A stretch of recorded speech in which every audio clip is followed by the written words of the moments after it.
Bethany Manctelo here. Welcome to our Millwall Fans Show with some new voices, but the same focus. Just everything Millwall.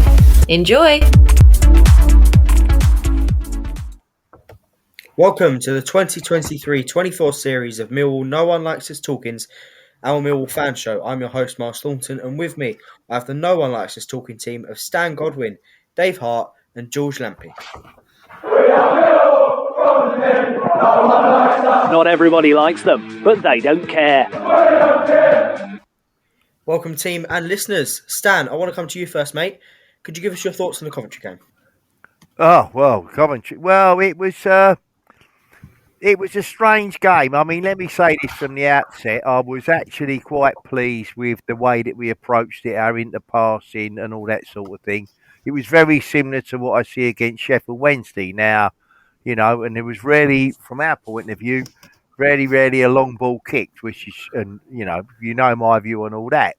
But Coventry, because they're a good side, you know, and Coventry grew into the game, and in the end, at the end of the day, I suppose, I mean, bearing in mind we're still getting into this system of how we're playing, its new method and whatever, you know, we're always going to come up a bit short at times. I thought 3-0 flattered them, to be perfectly honest.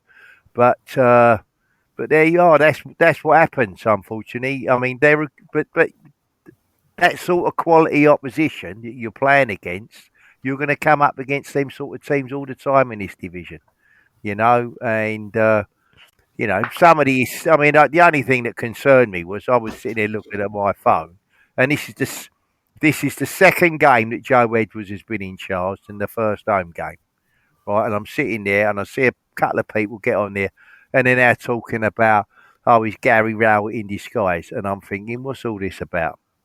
Right, this is it's his second game and his first game at home. And I thought, these people are unreal. They are absolutely unreal. And, but anyway, but no, I thought we did okay. But at the end of the day, the better team won. But, you know, we'll get better. It'll take time. We'll get better. I mean, my position from the outset of all of this of the season, because people said to me about, well, are we going to make the playoffs? I said, I'm not worried about the playoffs. I said, all I'm interested in is winning football games first, and then we'll see where it takes us. And that's still my position now. And if we don't get to the playoffs, well, we don't get to the playoffs, you know. Won't be the end of the world. But anyway, but as I say, no, we'll be okay at the end of the day. We just got to keep going, keep doing what we're doing, right, and it'll all come good. Definitely, Stan. Dave, can you tell us about the Ipswich game, mate? Well, Ipswich, they're the main difference between Ipswich and Millwall, to me, was that they've got pace in the team, and we don't. And they are a seasoned passing side. It was obvious from the start that we looked disorganised, and it showed when we were like 2-0 down after 12 minutes. We looked very weak down one side, and at 3-0 at half-time, it was a very welcome break. Some changes were made for the second half, and there was an improvement. Kevin Nisbet took his goal well, but overall we didn't offer up much, and so 3-1 was probably a result that was on the cards. But there's still a lot of work that's needed so we can move on. Definitely. George, can you give us you might as well do the honour. Talk to us about both games. Why not, mate? Oh, blimey, I get the raw straw here, don't I? Well, I mean, you know, I listened to what Stan and Davis said, and they're right on both accounts. I thought the Coventry game, you know, I mean, actually Coventry lost something like 14 players last year. I'll let some of them go, obviously, but obviously lost players. And the football they played just seemed to be far superior to us. Stan's right, we did start off well. We passed the ball about. At no time did we look like we were hurting them. The Ipswich game was very similar in the sense that, all right, Ipswich are a team on the rise. They've come up and they're on, you know, buoyant at the moment, and they were playing lovely, fast, pacey football. But the one area that I've noticed in both of those games is our forward play. Now, everybody can focus on us letting goals in, 3 goals here, 3 goals there. But the one thing that I think we are doing that Gary Rowett did, which I never liked anyway, and I know Stan makes a good point, it's early days with Joe, and I'm sure he'll do it all his way, but this one man up the front is just not giving us a chance. There was times last night when Bradshaw got the ball and there was nobody near him for 20, 25 yards. That's pointless. The team is not going to score a goal when your forward play is like that. So I know it's early days for Joe and he's got to sort it out, but that's the thing that worries me mostly. I know we're letting in goals, but I think we can, our players are better than they performed the last couple of games. But I think our forward line, I don't think we can carry on playing one player up front. And if we go behind and you've got one man up front, you're hardly ever going to come back and score a hatful of goals. Because really one man up front, I believe, and the boys can tell me if they think I'm wrong, I think when you play one man up front, you're playing more of a defensive game than you are an attacking game. I don't know what the boys think about that. Well, that would be right. But, I'm just looking at the lineup for last night and we went 3-4-3.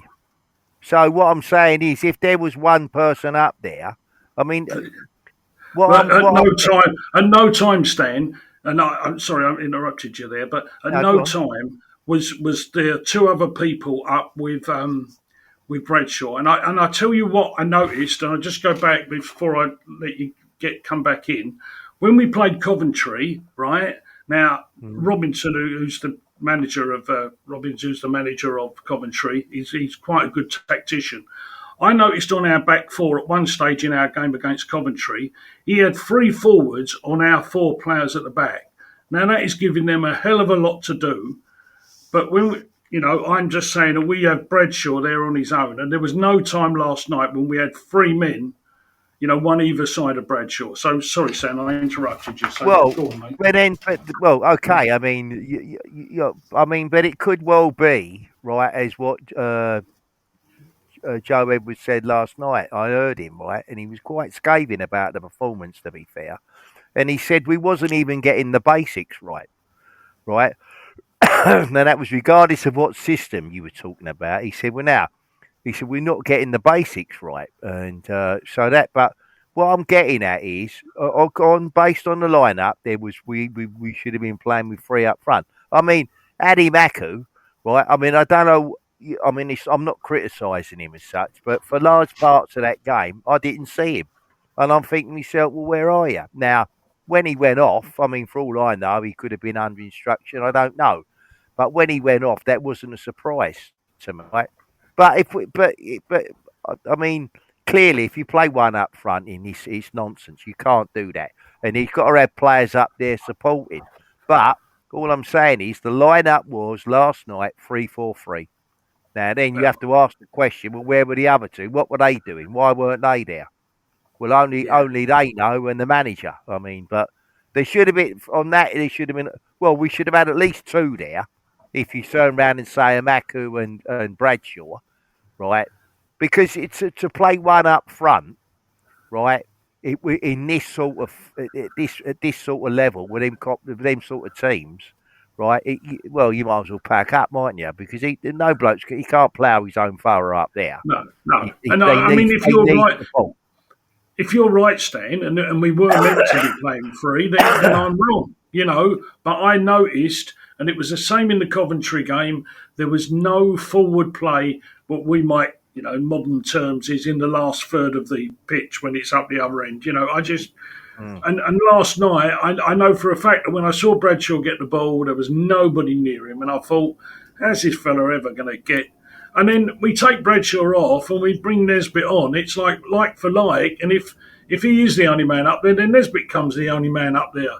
Why don't you give the pair of them a chance to play with each other? It's just something I question. That's all. You're both right on this thing about the way we play. It's the midfield just isn't working. You've got these players, what you're playing as forwards, like the likes of Fleming, Bradshaw, Nisbet when he's on the pitch.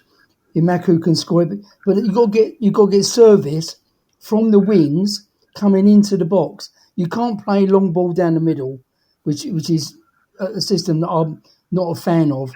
You know, while you're playing wing attacking football, and ball's being pinged across, you've got to get the ball into the area as quick as possible.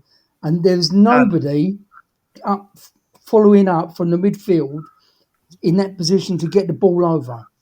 No, you're right, Dave. I mean, what concerned me last night, right? I mean, you're dead right on all that. I mean, one of the things that I noticed straight away, right, is that when we started off against Coventry, and even when I watched the game against Sheffield Wednesday, from day one, or from minute one rather, we were moving the ball, passing it forward, short passes, all that sort of thing.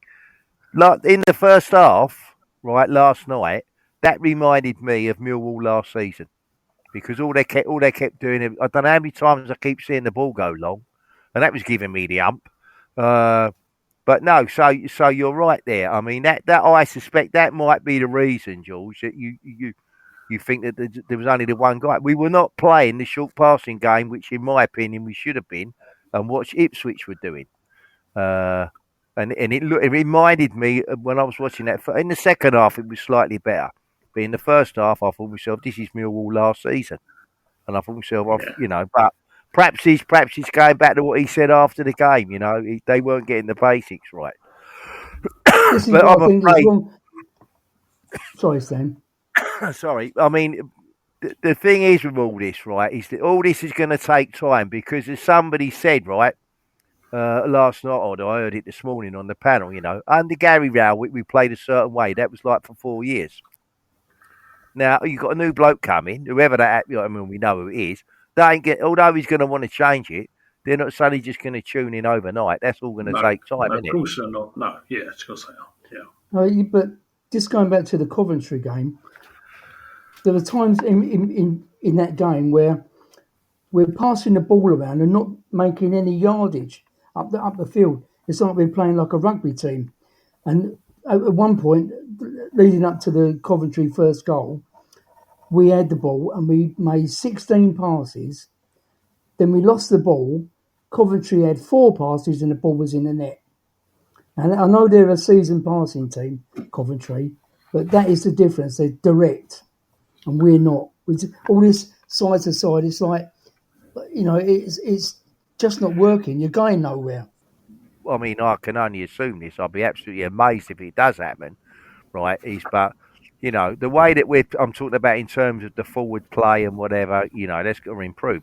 But what he won't go back to, Joe Edwards, we won't be suddenly sitting there seeing long balls flying down there because that's not the way he plays football. So if people are sitting in and around the ground and they're getting the hump because it's all short passing and whatever, well, I'm afraid they're going to have to get the hump and live with it because that won't be changing. It's because that ain't the way he plays, and that's none. I mean, look at the Ipswich guy last night. I mean, very rarely. I mean, if that's what I'm saying, watch the way not just me. Watch the way these other teams play, and you commented to me the other day, George, how you watched it in Division 1 and all that. That's the way the game's going now, and it ain't going to be going back, or you know. No, that's fine, Stan. And when we played Coventry, you would have been delighted with the first part of the game where we kept passing the ball. Yeah. But at no time in that first 20 minutes or whatever did we ever look like we were going to hurt Coventry. We were passing it lovely in our own half of the field. That don't hurt nobody.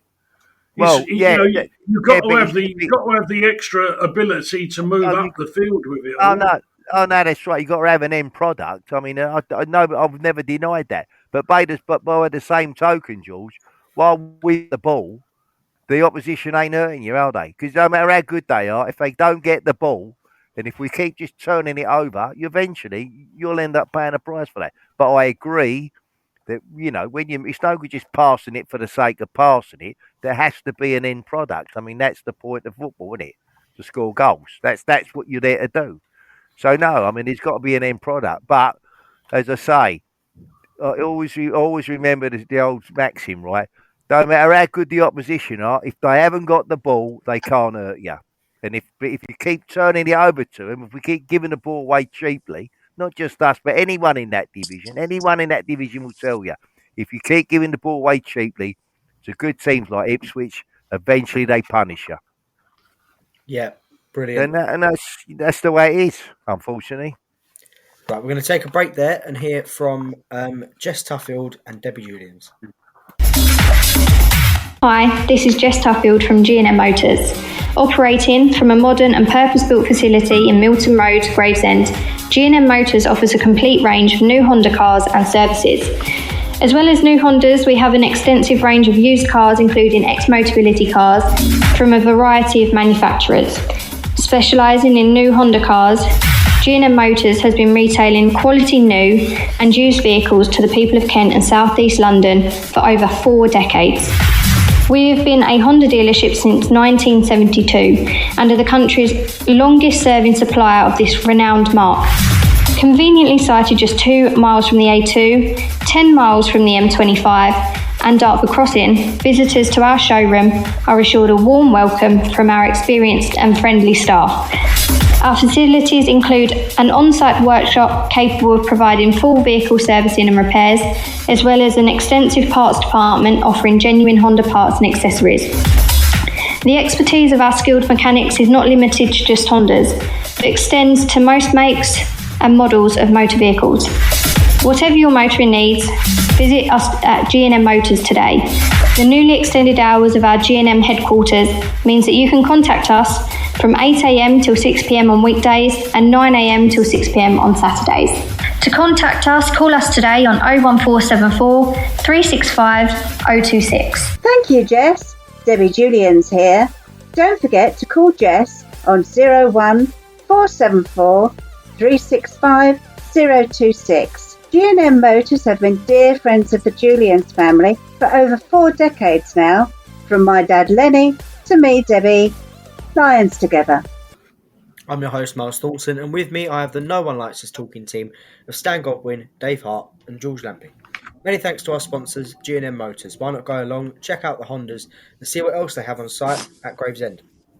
Our first guest of the evening is a current professional goalkeeper with a Premier League club. A former England under-17s international who now represents Wales at senior international level. He has a wealth of experience, having made more than 200 appearances across his previous spells in the Football League. Having grown up in Gibraltar, he started his career with Millwall, playing 19 times for the Lions, whilst also enjoying stints on loan at Welling United, Braintree Town, Stevenage and AFC Wimbledon. After leaving Millwall in 2019, he has since played for Newport County, where he astonishingly went into the Guinness Book of World Records for the longest football goal with a distance of 96.01 metres. It's 105 yards, a record previously held since November 2013 by QPR's Asmir Begovic. He played for Salford City, Northampton Town, and now at 28 years old finds himself in the Premier League with Wolverhampton Wanderers. Please give a warm welcome to the show, Tom King. Hello, Tom. How are we, guys? We okay? Hello, Tom. All right. Yeah, welcome. All right, Tom. Tom. No speak, guys. How are we? Good, Yeah, good, Tom. How are you, thanks. mate? Good.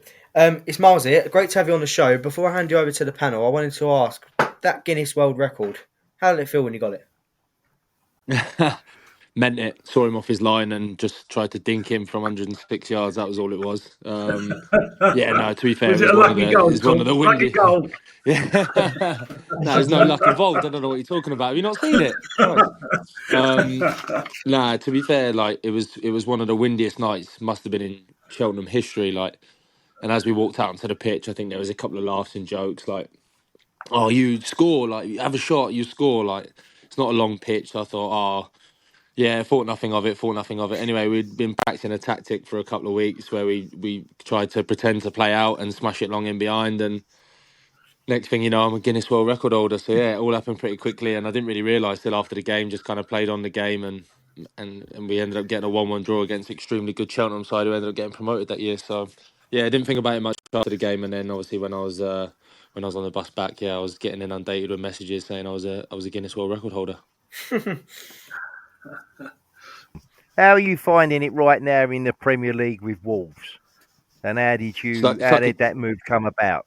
Yeah, I mean, listen, it's a bit of a dream that I'm living at the minute. Like from seeing kind of the League Two hustle and bustle where you're turning up and it's like a lot of travel on the days and things like that. And was laughing and joking with my missus the other day, saying that like we played Bournemouth away the other week, and I was back in my house for 8:30. It's almost unheard of. Like it was incredible. It's just like a dream come true. They look after you in every sense of the word, and like it's just so professional. Everything's done so right, and yeah, and then how it came about. I mean, it's no secret that the goalkeeping coach at the time was kind of doing a dual role with Wales as well. So yeah, he gave me a call in the summer and said, would I fancy going down to Wolves and being part of the setup that they've got there and helping the young kids and doing this number 3 goalie role? And I think it took me all of about 0.5 seconds to answer yes. To be honest, it was something that was just too good an opportunity to turn down. And yeah, it's been unbelievable since. I mean,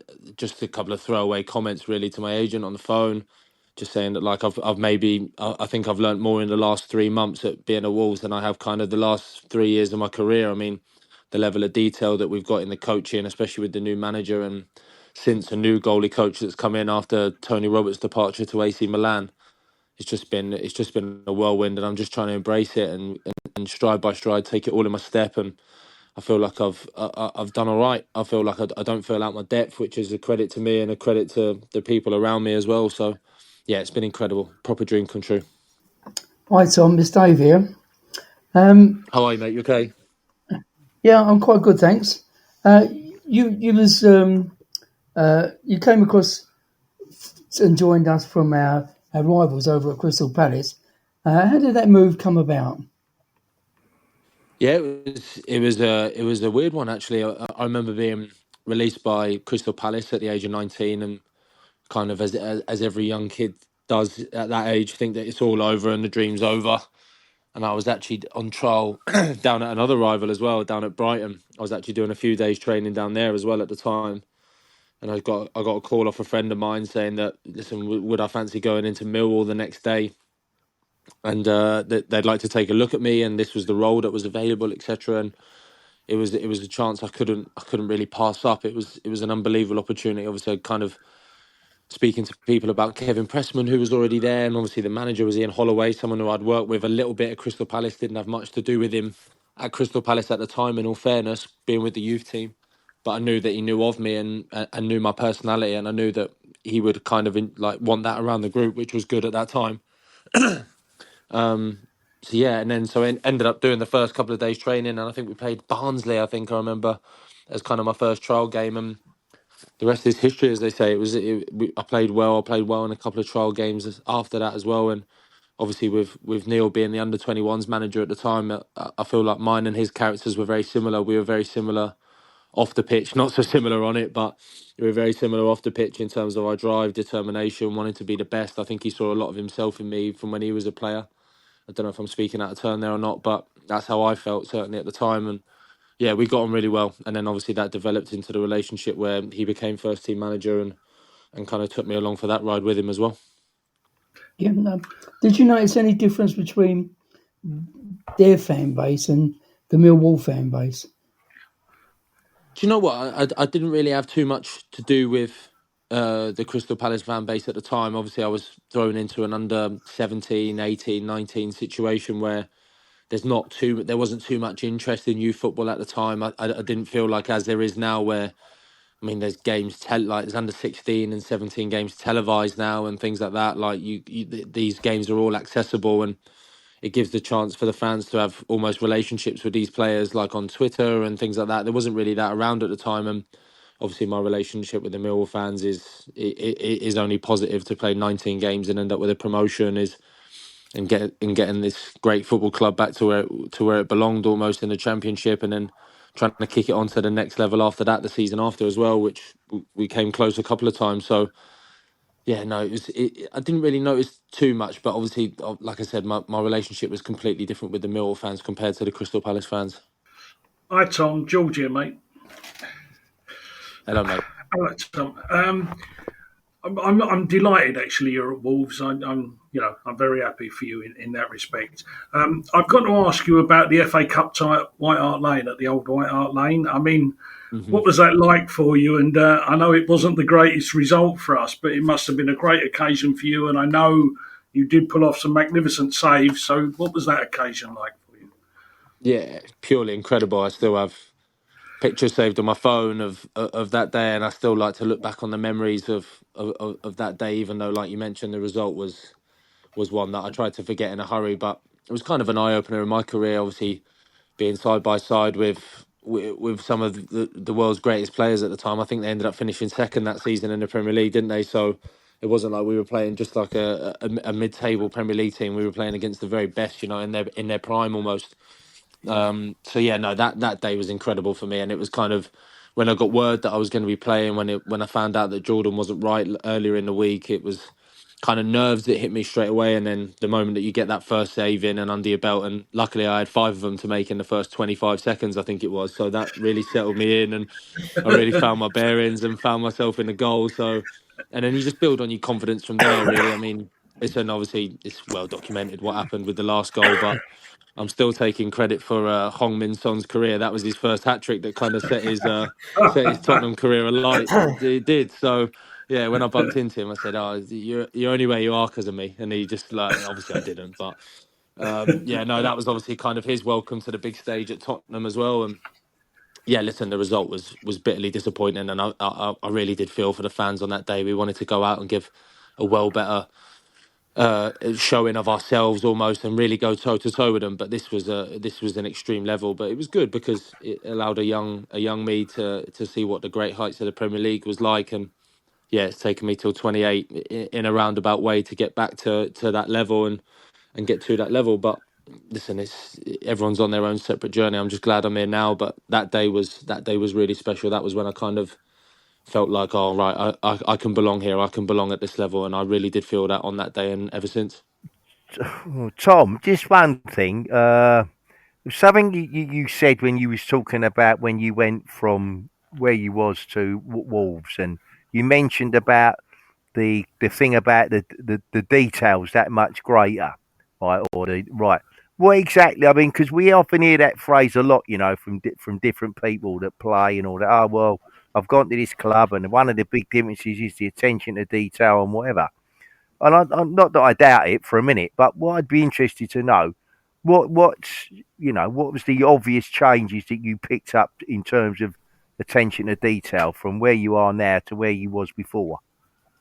Yeah, no, it's a superb question. I mean, the one thing I will say is I've never seen so many iPads in my entire life when it comes to match days. My God, we're like an Apple store when it comes to match days. There's just iPads everywhere with all with all different bits of information. And listen, there's really no excuse. I mean, we go into the meetings, and fair play to the lads who take it all on board. Like there's information on everything, like how many times they've played short corners, how many times they put them in the box, how many times they've taken short goal kicks, how long they take these throw-ins and the signals for throw-ins, and are they doing like it's incredible. I mean, I come out of some of their meetings and I'm like looking at the lads who are playing thinking like, there's no way you remember all that.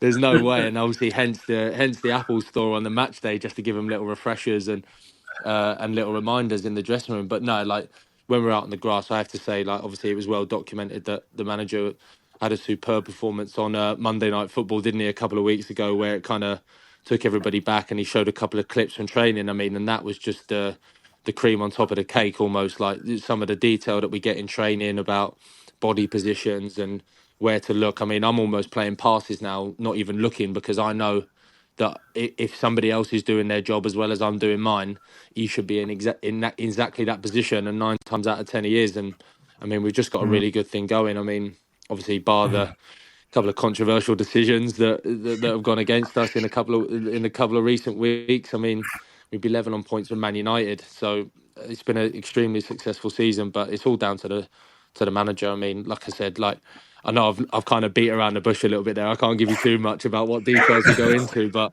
it's honestly like I just wish for the fans like yourselves, you could sit in on a few of these meetings and just understand like the level of preparation that goes into to Premier League and Championship football now is through the roof. Like, and I can only imagine with the new manager, obviously down at Millwall, being a young coach as well. Like, I can imagine that they're going through the same sort of thing. So yeah, no, the signs are definitely positive. Yeah, I mean, just one more quick. I mean, just a really of a confirmation. I read an article the other week of Martin Keogh, who used to play for Arsenal, right, a quality defender. And his article was about goalkeeping, and what he was basically saying is now, the role of the goalkeeper is, I mean, we know he's got to stop the goals and whatever, but equally, his distribution of the ball is equally as important as saving, if not more so important, because the way the back pass rule and how you pass it out. I mean, would that be your general consensus as well? Not that I Yeah, doubt to be Martin fair, Keown, of course. with all Martin Keown's experience of playing in goal, I mean, he must have hundreds of appearances with the gloves on, mustn't he? Do you know what I mean? Yeah. Like that absolute expert. Do you know what I mean? Nah, fair play to Martin. Listen, I understand. I did actually read the article you're on about as well, and listen, I can completely understand what you're talking about, but I think we've almost got to a point now. I mean, even to look at the England goalkeeper situation. I mean, Nick Pope has saved pretty much everything that's been on target this season, yet finds himself out the England squad for whatever reason. I mean, and that's quite well documented that Jordan Pickford is a way better goalkeeper with his feet. I mean, and then what do we draw more importance on in terms of the geezer with the gloves on? Do you know what I mean? There's a reason we've got the gloves on, and that's probably to keep the ball out the back of the net. So Yeah, no, I listen, mean, I get that. Yeah. no, and it's fun, and it sounds hilarious of me. Like my agent is a goalkeeping specific agent as well, and we laugh about it all the time to say like, listen, it's going to get to a point where they take the gloves off us. I think at this point, I mean, that's honestly where it's going. So, no, listen, the distribution part is huge, but for me, if I'm a manager, I know exactly what I'd want. I'd prefer the geezer who saves more shots, but that's just maybe the old fashioned goalkeeper in me. Maybe that's because that was always my strength rather than passing it 60 yards in between 40 blokes. Do you know what I mean? No, I get that. Yeah. Hi, Tom. Just going back to your time at Millwall, you were in the squad that beat Bradford in the League One playoff final in 2017. Can you tell us about that day? Oh, cool. What a day. I don't remember much of it for the amount of partying we did after, but for the pictures I got on my phone, it looked like I had a pretty good time, to be honest. Yeah, no, listen, it was a superb day, and you kind of, I don't know how you boys felt, obviously in the stadium or wherever you were watching from. Like, once Jordan made that save in the first half, you kind of got the feeling that, right, if he wasn't going to score that, then this is going to kind of be our day. Do you know what I mean? And like it's moments like that that change games. I mean, and it was a sensational save, and he don't stop talking about it to this day. Even when I speak to him now, he still reminds me about how good the save was. So he's humble about it at least, which is good. But no, it was an important save at a massive time in the game, and kept us at 0-0 going into half time, and we kind of ground it out. And then the old Gregory Morrison partnership popped up, and the rest is history, as they say. So no, listen, fantastic day, and to celebrate with all the fans, and just to go against what Morris said, you lot didn't ruin it for everyone. It was all right. You're all right. We didn't mind having you on the pitch, most of us. It was just him because he's old and miserable. So I'm glad you said he's that. all right. Yeah, nah, he's all right. Now, listen, I understand his point of view. He wanted to celebrate with his family, and they were telling us that we couldn't have family on because there was some intruders on the pitch and stuff. So I understood his point of view, but listen, we were all too much in the moment, and it was an incredible day. And listen, to sustain that for the amount of time now that Millwall have stayed in the league and looked almost threatening to go up another league as well, and really built on and kicked on with some of the recruitment and signings, and the bleeding through of young lads now into the team is incredible. And you're kind of seeing that change of the guard now, aren't you, with kind of Cooper and Hutchinson left and Murray Wallace from that team. Do you know what I mean? But bar that, unless there's one standing out that I'm really missing, Bradders obviously towards the end as well. Like, you're kind of seeing a bit of a change of the guard and a transitional period that every team has to go through. So, no, it was a fantastic day, and I've still got the shirt hanging up in. Well, my missus lets me have it in the toilet. That's where I'm allowed to have the shirt hanging up with the medal. So that's nice of her. Yeah. Yeah, so yeah, I'm the lucky boy that people get to have a look at how good I am when they're taking 1 and 2. Do you know what I mean? So yeah, no, it's good. It's good. But no, a day that I'll never forget. And yeah, every time the playoff finals come up on the TV, I always kind of, you get the little flashbacks and seeing everybody and celebrating, and that it's really good. It's a memory I'll have forever. Right. Great memories. Tom, always, finally, yeah. Tom, finally, before we ask you, let you go, I want to ask you about John Berylson, who obviously sadly passed away in early July. How much of an impact did he have on you as an individual player and your progression at Millwall in your career? Yeah, huge, huge. It was a time in my life, and kind of between him, the manager, and a lot of the staff, they made obviously the choice that Fordy was going to go out on loan to Portsmouth that year, and that I was going to be sufficient to man the number 2 role at that time. And yeah, it was incredible. It was incredible. It was like, obviously, just talking about, just to narrow it down to the promotion year, obviously with the lack of games that I'd played professionally, the club was well within their rights to bring in an emergency goalie, and they chose not to at the time. And obviously I got in, and by my own account I'd done all right, and we obviously ended up getting the reward at the end of the season. And I always remember him coming to me, like when we were all celebrating in the dressing room and on the pitch, and him coming to me and said, like, you were a huge factor, like, in us getting promoted. And those words, like, kind of stuck with me the whole time there. And I thought, like, wow, like, he didn't have to say that. Like, I was relatively no one at the time. I'd not done anything in the game, and he collared me and said those nice things. And whether he meant it or not, I don't know. Maybe he just ran out of things to say and just said it, I don't know. But I hope he did. And he was just incredible that season. Like, he come in the dressing room a lot of the time, and it was at a lot of the games, and you don't really see that from a lot of American owners, where they're very present, they're around the team. And he was brilliant. And just listening to him speak about his skiing stories and what he was up to when he wasn't watching Millwall, was, as a young kid, just learning his trade, I was like kind of in the land, just all like puppy-eyed, and just looking at him thinking, wow, what a life this geezer lives. And yeah, incredible, incredibly sad loss. And yeah, just like, I don't want to overdo it, because I didn't have a ton of memories with him. Like, for example, I'm still quite close with Jed, and Jed has a lot more fonder memories and was very close to him. And it was a real tough day for everybody associated with the club. And it's just like, it's a very hard legacy for his son, but he's got off to a great start. Obviously, he's got his appointment in as manager now, and hopefully he can create something along the lines of his dad's legacy, and that would be brilliant for not only Millwall fans, but great for their family as well, that he can kind of take that on, you know. Yeah. Tom, thanks very much for joining us, mate. It's been an absolute pleasure to have you here on the show once again. But before you leave us, it's a tradition on the show. Could you give us a prediction for Millwall against Sunderland this Saturday? Millwall Sunderland, is it out of 10, is it? Yeah. Oh, brilliant. Yeah, home win. 2-0 home win, easy. Tom Bradshaw double, because I'm not biased by Welsh or anything, but Tom Bradshaw double, there you go. Brilliant. It's been brilliant to have the show, mate. Thank you very much. And I've got to say this, otherwise my cousin and uncle will kill me, but all the best to you and Wolves for the rest of the season.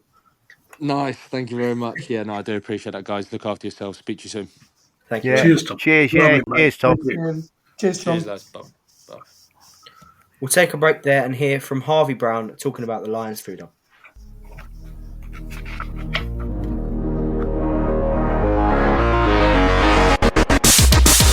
Hi, Harvey Brown here. I am proud of the Lions Food Hub, which is jointly owned by Kelly and Ellen Webster, and they have been supporting families within our community for over 2 years on Millwall match days.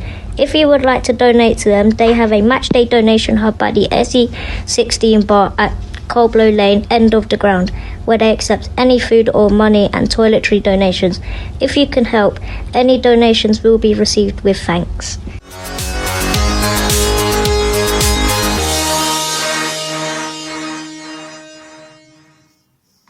I'm your host, Myles Thornton, and with me I have the No One Likes Us talking team of Stan Godwin, Dave Hart and George Lampey. If you can donate to the Lions Food Hub, as Harvey said, it will be much, much appreciated and with thanks. Let's hear now then from Ellis Barr. Hello, Ellis here, and I'm glad to be back talking about Millwall. I know many have watched my videos, so you will all know that I don't wear splints as much anymore. Thanks for your support along the way. It is now time to hear what all the Millwall teams are up to, and what is next for Garion Rollitt's Lions. Come on, Millwall! Thanks very much, Ellis, and keep us updated. Paul Odin, Millwall Romans and Pride General Manager, filed a report. Let's hear what Paul has to say. Hi, it's Paul over at Millwall Romans with just a little update. Well off on my prediction from last week. Obviously, I did predict the 3-0, but went completely the other way. Not the best result for the Millwall team. Both teams were on a break on this week, last weekend. This weekend, Romans are travelling down to Charlton. Obviously played Charlton weekend before last, losing 1-0 in a very frustrating game. So we're looking to avenge them this Sunday, 3 p.m. kickoff in Charlton at the Sparrows Lane Rugby Club. The Pride team are at home this weekend, playing at St Paul's Sports Ground, playing Barnstormers. Obviously, they're doing really well in the League Pride, so they'll be looking to pick up some points this weekend. 1 p.m. kickoff at St Paul's. Millwall Sunderland this weekend. Let's hope Millwall are going to nick it with a 1-0 win. Thanks very much for that, Paul. Best of luck to the teams this weekend. Jeff Burnage filed a report for Maritime Radio following Millwall's Lionesses game at home to Bromley in the Adobe Women's FA Cup on Sunday. Here's Jeff. This is Jeff Burnage reporting on Millwall Lionesses' 2-0 victory in the FA Women's Cup yesterday by defeating Bromley, their local rivals, 2-0 at St Paul's Sports Ground in Rotherhithe. A large crowd watched as Bromley fought hard, extremely hard, but just could not penetrate the Millwall defence, even after 17-year-old Melissa Jones came on at right back when stalwart defender Sophie Chapman had to go off injured in the 18th minute, Hope Welsh moving from right back to centre back to replace her. Chloe Burr was recalled to the side in midfield, and young Ellen Napper was given a start on the right hand side, replacing the injured Liv McGregor. Emma Witter opened the scoring in the 28th minute when she tapped in Shannon Drew's cross at the far post. Shannon Drew, in fact, hit the bar and the post before half-time, and Ellen Napper had a great chance from another Shannon Drew cross, which the goalkeeper saved. In the second half, Millwall remained on top, and in the 66th minute, Shannon Drew it was who scored the clinching goal with a left-foot shot following a pass from Witter. After the game, I spoke to Millwall's 17-year-old fullback pair, Melissa Jones, who came on at right back early on for Sophie Chapman, and Emel Hussein, who was left back. Start with you, Liz. How did you find the game when you came on? Yeah, I mean, the girl that I was up against was rapid, but I pretty much did underestimate her for the first few moments I was on, but second half, she didn't really do much, didn't really get on the ball either. But it was a good game. It was tough a bit, but we managed to push through. And Emel, who would you like to play in the next round? I think Charlton, because they'll give us a good game and it'll test us as a team. How do you think you played and the team played today? I think we've done really well. We should have put more chances away, but that'll come with practice. Thank you very much. Thank you. The Lionesses will play Moneyfields away in the third round on the 10th of December. Now then, panel. Millwall have had 1 win and 2 losses in Joe Edwards' first 3 games here. This Saturday, Millwall face Sunderland at the Den. Stan, could you start us off with a prediction, please, mate? Well, I think it's an interesting one. I mean, Sunderland have been going well, but according to what I've been reading lately or of late, they've suddenly started to slightly go on the decline, if that's probably the right word. And we're at home on Saturday, and if we put in a performance like we're capable of doing, then I think we can win the game. But it will be difficult because Sunderland are a good team. I mean, there's no easy games in this division, But Sunderland are, they can be a handful if they suddenly start firing. But for saying all that, there's no reason why, in my opinion, that we can't beat them. But we have to apply ourselves from minute 1 till minute 96 or whatever it might be. You can't just sit back and slack off. You've got to be at it full throttle for all that time. But I think we'll win the game.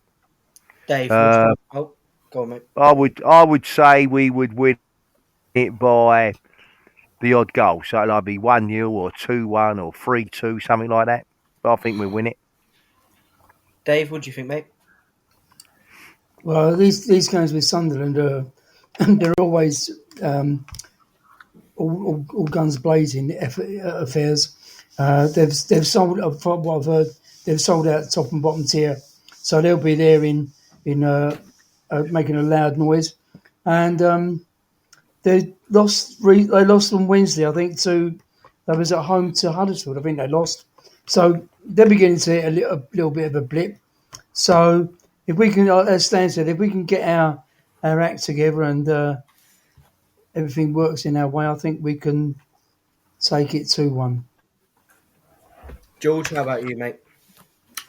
Well, I have a Sunderland pal who reckons they were abysmal the other night, but we know that we weren't much better. So I thought Sunderland last year were one of the best teams I saw, actually. So, I really think they've done quite well. So I think, we've got to give Joe a bit of time. We know we've had a couple of setbacks lately. I think this would be a good chance for him to maybe start letting us, the supporters, see what his plans are. And I'm hoping that we play a much better game, and I think we're going to win this 2-1. Is that 3 wins so far? I think Stan picked every score under the sun, so he's bound to be right. Myles. Yeah, I'm going to go with a win as well. I said a draw I'd done a video for someone earlier, and I said a draw, but I've changed my mind. I think we're going to I think we're going to win. They're on the exact same form as us in their last 3 games: 1 win and 2 losses. The 2 losses in their last 2 games. But yeah, I think they're going to make it 3 because I think it's going to be a 1-0 Millwall win. I'm going to go with Paul. And it's quite interesting at the moment, Myles, to see how Joe's going to change his team. How he changed it the other night. Yeah. And who he will pick come Saturday after what happened last night, sort of thing, on Wednesday evening. So it'll be interesting, I think. Yeah, he wasn't too happy either, so he probably will make at least one change, surely. We'll take a break there and hear from Bethany Manctolo talking about the Millwall Community Trust. The Millwall Community Trust, something that I, Bethany Manctolo, admire for all that it does. The Trust was established in 1985, works to provide sporting, education, social and healthy lifestyle opportunities to the local community in Southwark, Lewisham, North Kent and the wider community. Its work is targeted at people of all ages, irrespective of race, gender or sexual orientation, and runs programmes aimed at tackling social exclusion, racism, knife crime, lack of employment opportunities for young people, mental health and disability issues. The Trust aims to be a progressive and campaigning charity that makes a difference to ordinary people's lives. Its work is undeniably essential to the local community. They have sponsorship opportunities to support this work. Email commercial@millwallcommunity.org.uk. I'll say that again. That is email commercial@millwallcommunity.org.uk. Please help if you can. I'm your host, Myles Thornton, and with me I have the No One Likes Us talking team of Stan Godwin, Dave Hart and George Lampey. If you can donate to help our Millwall Community Trust to deliver all their programmes across all age groups and people within our community. We're looking forward to the next game, maybe. But in the meantime, here are a few matters of interest for Millwall fans and those interested in football. Right, Millwall's under-18s take on Barking in an FA Youth Cup third round tie at the Den on Tuesday the 5th of December. Kick-off 7 p.m. and tickets are now on general sale. Tickets are priced £5 for adults and £1 for under 16s. Next week, the show will be back with Myles hosting a panel of Steve, George and Pat and a couple of interesting guests.